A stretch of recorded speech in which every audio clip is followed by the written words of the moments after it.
Vous avez vu ça ici au niveau de la maison. Quand on fait le tour des quartiers comme ça, on se rend compte d'une chose, c'est qu'il y a pas mal de mousse sur certaines maisons. Et pas plus tard qu'hier, il y a un entrepreneur qui m'a topé dans mon quartier en me disant justement qu'il me proposait de nettoyer la façade, avec une certaine mousse qu'ils ont. Et je me suis dit, tiens, je ne suis pas spécialement intéressé, parce qu'en fait ça a déjà été fait à un moment donné, il n'y a pas si longtemps que ça. Mais je me suis dit, on va voir comment il me présente les choses. Et en fait, ce type-là, je l'ai trouvé assez extraordinaire. Assez extraordinaire parce que c'est quelqu'un, au départ, qui a de véritables difficultés à discourir, à parler. Vous voyez, il a du mal à s'exprimer. Et en fait, en réalité, ça ne l'a pas empêché de communiquer de façon assez extraordinaire, parce que je me suis rendu compte d'une chose, c'est qu'il s'est mis à me présenter son travail. Il m'a dit ce qu'il faisait.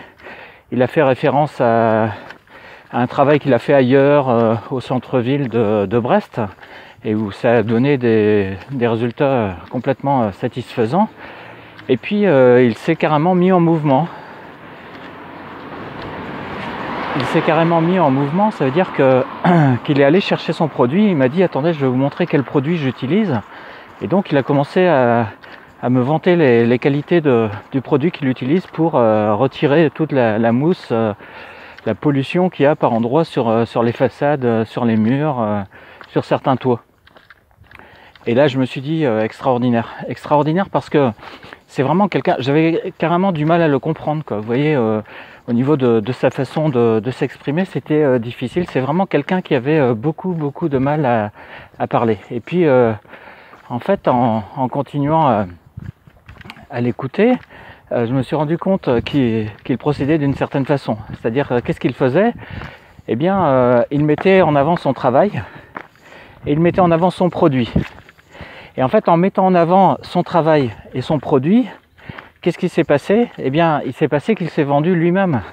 Il s'est vendu lui-même, c'est-à-dire que là où il vendait d'une certaine façon son travail, là où il vendait son produit, moi ce que j'en ai retenu, c'est que c'est quelqu'un qui veut vraiment bosser. Vous voyez, c'est quelqu'un qui vraiment est motivé, qui a de l'énergie. Et je pense que si demain je lui confiais quelque chose à faire chez moi, j'ai d'ailleurs pris sa carte, ce qui est un signe quand même. Si je cherchais quelqu'un pour faire tel type de travail au niveau de ma maison, eh bien je pense que c'est un type comme ça que je prendrais. Vous voyez, parce qu'il m'a convaincu. Vous voyez, il était convaincu par son travail, par la pertinence de son travail. Il était convaincu de l'efficacité de son produit. Il est carrément allé me sortir son bidon, vous voyez, le bidon, pour me dire, regardez ce qui est marqué ici à tel endroit, et puis si vous voulez, vous pouvez aller à Brest voir ce qu'on a fait au niveau de tel bâtiment. Il était tellement convaincu qu'il a fini par me convaincre, vous voyez. Donc ce que j'en retiens, c'est quoi? C'est que même si vous avez des difficultés à vous exprimer, il n'empêche qu'il y a une certaine façon de communiquer par votre façon de présenter votre travail, votre façon de présenter votre produit. Et si vous êtes dynamique, énergique, qu'on sent que vraiment vous avez envie en fait, et c'est un type vraiment, on sentait qu'il y avait l'envie qui était là. Si vraiment on sent que l'envie est là, et bien à ce moment-là, ça va finir par la chose suivante, c'est qu'on va avoir envie de travailler avec vous. Et je pense que c'est vraiment comme ça qu'on peut avoir des clients. Voilà, c'était la petite remarque que je voulais faire pendant ma petite balade, parce que ce type-là, je l'ai trouvé quand même assez extraordinaire.